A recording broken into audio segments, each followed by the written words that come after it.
दोस्तों आप सभी को और मैं पूजा करने जा रही हूँ दिन 4 चौथा दिन है। चलिए दर्शन कर लीजिए माता रानी के। ये माता रानी की पूजा शुरू करने जा रही हूँ। आज थोड़ा लेट, रोज़ ही लेट हो जाता है, कितना भी करूँ तो लेट हो जाता है। ये मैं उठ तो 6 बजे आती हूँ, फिर सोती हूँ थोड़ी देर सो जाऊँ। पहले 5 बजे उठी, फिर 6 बजे उठी। उठते उठते इतना टाइम हो जाता है। सोते ज़रा सा सोचो 2 मिनट सो जाओ तो 2 घंटे होता है। इसके लिए कभी भी दोबारा लेटना नहीं चाहिए, वहीं वही गलती करती हूँ। तो ये देखिए मेरी माँ के दर्शन कर लीजिए आप लोग भी। चलिए पूजा करते हैं। ओम नमो नमस्तुभ्यं नमः महालक्ष्मी नमस्तुभ्यं नमः। ओम महालक्ष्मी नमस्तुभ्यं नमः।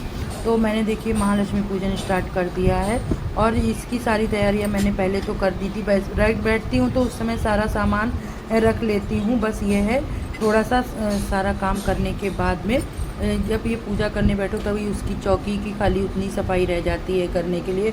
वैसे तो सारा काम पहले से ही निपटा लेती हूँ, क्योंकि कितना भी करो ना तो काम करते करते लेट तो हो ही जाता है इतना करते, क्योंकि झाड़ू लगाओ, पोछा लगाओ और सारे काम भी हो जाते हैं। और धूप वगैरह बनाने में भी टाइम लग जाता है, क्योंकि धूप के लच्छे बनाने पड़ते हैं ना। तो धूप के ये 7 जगह बनाती हूँ, 7 या 6 जगह जैसे भी व्यवस्था हो पाती है उस हिसाब से। और धूप इस टाइम बारिश भी बहुत हो रही है, तो बारिश का तो कोई पता नहीं, बारिश की वजह से धूप भी मिलना मुश्किल हो जाता है। वैसे धूप इतनी रहती है, लेकिन जब पूजा करने का समय आया है तो धूप भी मुश्किल से मिल पा रही है। फूल माला भी बड़ी मुश्किल से मिलते हैं। बरसात हो रही है तो फूल भी नहीं मिल पा रहे हैं। फूल जैसे तैसे ही व्यवस्था करती हूँ। माला लेने कैसे पहुँचा जाए, बारिश की वजह से माला लेने भी मुश्किल से पहुँच पाते हैं। तो इधर मैं सारा सामान एक जगह पर थाली में लगा रही थी। इनका जल्दी जल्दी से सारा सामान लगा लेती हूँ, पूजा करना ही है तो वही सब लगा रही थी। बरसात की वजह से सारा काम ठप पड़ गया है और भी अभी बहुत सारा सामान मार्केट से लाना है, लेकिन अभी नहीं लाऊंगी।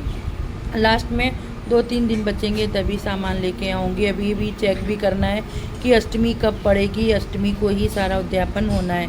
तो अभी तो आज ये 5वां ही दिन है, अभी तो हम लोग 11 दिन रह गए हैं, 11 दिन देखना है। आप लोग अगर पूजा करते हैं तो बताना कि अष्टमी किस दिन है, इस व्रत का पारायण कब करना है, प्लीज़ कमेंट करके बताना। मुझे यहाँ पे कोई ज़्यादा लोग नहीं रहते हैं तो पता नहीं चल पाता है कि ये व्रत की पारायण कब करना है। या तो फिर मैं कैलेंडर में तो दे रखा है, लेकिन कैलेंडर के हिसाब से उस दिन अष्टमी और नवमी भी है, लेकिन नवमी में नहीं, अष्टमी में ही इसका पारायण करना है। तो वो सब देखना पड़ेगा, या तो 14 को पड़ेगी, 15 को तो अष्टमी और नवमी दोनों है, तो रात को तो नवमी लग जाएगी और अष्टमी को ही पूजा होती है। हो सकता है 14 को ही करनी पड़े, लेकिन ये सब चेक करना पड़ेगा। तो आप लोग अगर इस व्रत को करते हैं तो प्लीज़ कमेंट करके बताइएगा कि अष्टमी कौन से दिन पड़ रही है। और मेरे पास कोई ऐसा भी नहीं है जो पत्रा देख लेता हो, तो उससे पता करना पड़ेगा। तो चलिए पूजा शुरू कर दी है, आप लोग भी देखिए और हाथ जोड़ के बस देवी माँ से प्रार्थना कीजिए कि जो मेरी इच्छाएं हैं वो भी मेरी भी पूरी करें और आपकी भी। तो मैं इधर पूजा कर रही हूँ। मैक्सी ही पहन ली थी, क्योंकि फिर बाद में दोबारा काम वाम करो तो चेंज करना ही पड़ता है। तो ये नए कपड़े हैं, नए कपड़े हैं, मतलब कि वैसे खाना वगैरह नहीं खाया हुआ है इन कपड़ों में, तो वही पहन के पूजा करती हूँ। जिन कपड़ों में मैंने अन्न अभी तक नहीं खाया है उन्हीं कपड़ों को पहन के पूजा की जाती है। तो वो सब सारी तैयारियां कर ली है। अब ये जल्दी जल्दी मैं वीडियो में इसलिए फास्ट कर देती हूँ, क्योंकि वीडियो बनाते टाइम पूरा ऐसे ही चलता रहता है और जहाँ पे होता है वहाँ पे चल जाता है, नहीं होता है वहाँ पे रह जाता है। वैसे तो मैं दिन में, आप लोग सोचते हो खाने पीने का नहीं बना रही, तो मैं शाम के समय ही आलू वगैरह खा रही हूँ। सोच रही हूँ अब नमक खा लूँगी, क्योंकि बगैर नमक के पानी नहीं पी पाती हूँ और मीठा भी कम खाती हूँ, तो पानी पीना भी बहुत ज़रूरी है, प्यास लगती है। तो अब मैं सोच रही हूँ आज से नमक खाना शुरू कर दूँगी। एक टाइम तो खा ही रही थी, लेकिन अब दोबारा भी खा लूँगी, क्योंकि सिर में दर्द वगैरह होने लग जाता है ना, तो इसीलिए। तो अब इधर मैंने पूजा करना शुरू कीजिए है, आप लोग लास्ट तक देखिएगा ज़रूर। और एक बार जय महालक्ष्मी नमस्तुभ्यम कमेंट में ज़रूर लिख दीजिएगा और शेयर करिएगा। मैं अभी आपको 16 दिन बस यही वीडियो दिखाऊंगी। खाना पीना क्या है, चाय बनाना है, नाश्ता बनाना है, बस ये चाय, दाने, मखाने, फल फ्रूट खाते हैं, बस यही सब चल रहा है अभी। अब यहाँ पे मैंने करने लगी हूँ माँ का अभिषेक। तो ये महालक्ष्मी जी का अभिषेक कर रही हूँ। ये अभिषेक दूध, गाय का दूध और इसके बाद शहद, पंचामृत तो आप लोग जानते ही होंगे बनाना, शहद है और इसके बाद चीनी, देसी घी, गंगा जल और जल, इन चीज़ों का मिश्रण होता है हमारा पंचामृत। तो ये पंचामृत मैंने बना के इसी से स्नान कराती हूँ सारे चीज़ों से, फिर वही पंचामृत हम लोग ग्रहण कर लेते हैं। तो यही पंचामृत से मैं माता रानी को भोग भी लग गया एक तरह से, और ये पंचामृत स्नान भी हो गया। अब ये पूजा आदि पूरी हमारी हो गई है। तो देखिए मैं इस तरह से करती हूँ। आप लोग ये मत सोचिएगा कि मैं उल्टे हाथ से कर रही हूँ, नहीं, ये सीधा यहाँ पे बस ये कैमरा इस साइड में रखा हुआ है मोबाइल, तो उसी की वजह से आपको ये उल्टा हाथ लग रहा होगा। तो आप लोग लास्ट तक पूरी पूजा ज़रूर देखिएगा। अगर भविष्य में आप करना चाहें तो ज़रूर कीजिएगा। ये बहुत ही शुभ होती है, बहुत ही अच्छी होती है। फिर राधा अष्टमी से शुरू होती है, और राधा अष्टमी के बाद दूसरी जो अष्टमी आती है गतों में, यानी कि जो गरुए दिन बोलते हैं, आप लोग क्या बोलते हैं मुझे नहीं मालूम है, जो श्राद्ध पक्ष होता है उसकी जो अष्टमी आती है उस पर इसका पारायण होता है। तो ये वही वाली अष्टमी पूजा है। तो इसको इस तरह से करना चाहिए। देखिए ये बउआ भाग के गया है, इसको बाहर से आवाज़ आ जाती है, तो इसी तरह से बीच बीच में ये पीछे पीछे दौड़ती हैं, है ना। तो ये पूजा करी, इसके बाद मैंने धूप दीप ये सारे चीज़ें कर रही हूँ। आप लोग एक बात ध्यान रखिए, इस पूजा को ज़रूर कीजिएगा, बहुत ही शुभ होती है और बहुत ही अच्छी होती है। इसको करने से अगर आप व्रत नहीं रह सकते हैं तो 16 दिन आप पूजा कर लीजिए, सुबह शाम, और शाम को एक टाइम अन्न खा लीजिए। अगर नहीं रह पाते हैं तो खा लीजिए, नौ रह लेते हैं तो कोई बात नहीं है। आप इसमें आलू है, जो भी व्रत में खाया जाता है वो खा के भी व्रत रह सकते हैं।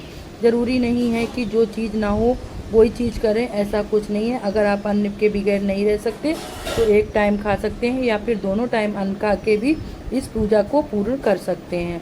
तो ये देखिए इस तरह से हमने पूजा कर ली। ये माला है, आप लोगों को अगर कुछ बताना है कि किस तरह से 16 फूल ही होने चाहिए, तो ये मैं 16 फूलों की माला बनवा के दुकान पर बोल देते हैं, तो वो 16 फूल, और इस टाइम सारे के सारे जो भी माली होते हैं वो अपने आप ही 16 फूलों की माला दे देते हैं।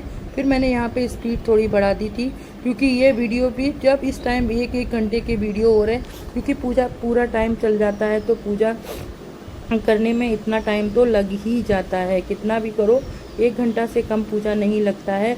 तो वही है, देखिए इस तरह से हम पूजनों को डबल यानी 16 बार सारे का जो भी चीज़ हमें करनी है, 16 बारी सिंदूर लगाना है, 16 बारी पान को भी माँ को भोग लगाना है, 16 ही फूलों की माला अर्पण करनी है, और 16 ही बार तिलक करना है, 16 ही अक्षत को माँ पे लगाना है। इसी तरह से हाथी पे भी 16 करना है, 16 ही आहुति देनी है। इसी तरह से यानी कि आपको एक एक जोड़ा करके 16 जोड़ा की लौंग चढ़ाना है। बस इसी तरह से अगर आप आरती करते हैं तो आपको 16 बार आरती घुमाना होता है, और माँ के पैर भी 16 बार ही छूने पड़ते हैं। बस इसी तरह से पूजा की जाती है, कोई कठिन नहीं है। बस जो करना चाहे तो कर सकता है, और जो नहीं करना चाहे तो उसके लिए तो फिर कुछ भी नहीं है। इसी तरह से हमारी पूजा संपूर्ण हो जाती है। ये मैं इत्र दे रही हूँ माँ को खुशबू के लिए। माँ को इत्र तो बहुत ही पसंद होता है, इसीलिए माँ को इत्र की खुशबू देना बहुत ज़्यादा ज़रूरी होता है। तो माँ को ये इत्र की मैं खुशबू सुंघा रही थी, और ये मैं उसी में जो उनका रूमाल है उसी में लगा के फूलों पे, दीपक पे, सभी जगह मैं 16 पुष्पों पे, सभी जगह मैं इनको 16 बार इत्र जो है दे देती हूँ, तो माँ को दिन में खुशबू आती रहे। अब हम देंगे आहुति। तो आहुति के लिए मैंने कपूर है, लौंग है और धूप बतना है, वो उसको निकाल लिया है। अब इसी तरह से देखिए, इस तरह से हम 16 आहुति माँ को देंगे।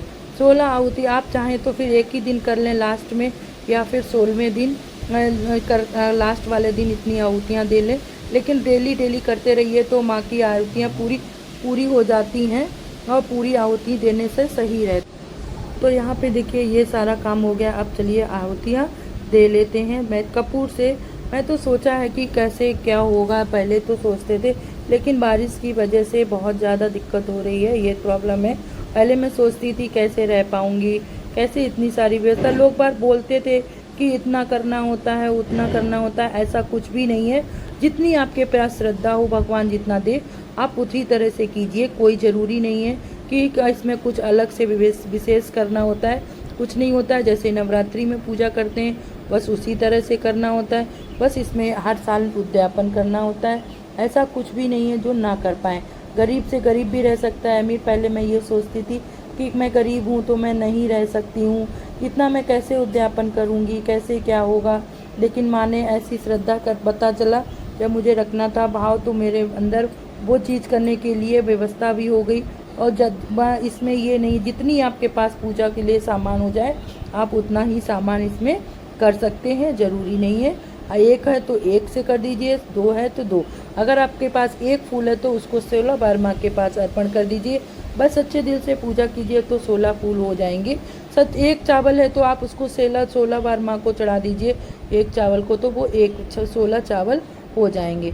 तो ये कुछ भी नहीं है, बस माँ का भाव है, प्रेम है, जो आप इसको करेंगे। अगर करते हैं ना तो एक बार करके देखिए, आपको वो जो चीज़ नहीं है वो भी आपके पास उपलब्ध हो जाएगी। शुरू में कष्ट होता है, लेकिन माँ धीरे धीरे आपको उसको करने की शक्ति भी दे देती है, सब कुछ कर देती है। फिर इसके बाद लास्ट में इसमें कथा तो डेली ही पढ़ना होता है, क्योंकि ये लास्ट जब तक व्रत कंप्लीट नहीं होता है तब तक कथा ना करो। तो इसकी कथा की एक किताब आती है, वो किताब है हाथी वाली मूर्ति होती है उसमें। तो हाथी से, यानी जो हाथी जी होता है वो माँ पे जल अर्पण कर रहा है, वैसी ही वाली फ़ोटो ली जाती है, वही वाली किताब होती है। तो उसी से ये पूजा की जाती है। और कथा इसमें दो तरह की होती है, एक हाथी गज वाली और एक ये। तो ये गज वाली जो होती है वो लास्ट वाले दिन पढ़ी जाती है। इधर तो मैंने पूजा कर ली है, अब जा रही हूँ चाय वगैरह बनाने। पूजा कंप्लीट हो गई है। आप लोग पूरा वीडियो देख लिया कीजिए और लाइक शेयर कर दिया कीजिए। पहले मैं बनाती हूँ बाल। ये देखिए बाल बहुत ज़्यादा वैसे हो जाते हैं, पहले बाल बनाएंगे। आप लोग ब्लॉग में लास्ट तक बने रहिएगा और इन्जॉय कीजिएगा। मेरी आरती हो चुकी है, मैंने आरती कर ली है, आप लोग भी आरती ले लीजिए।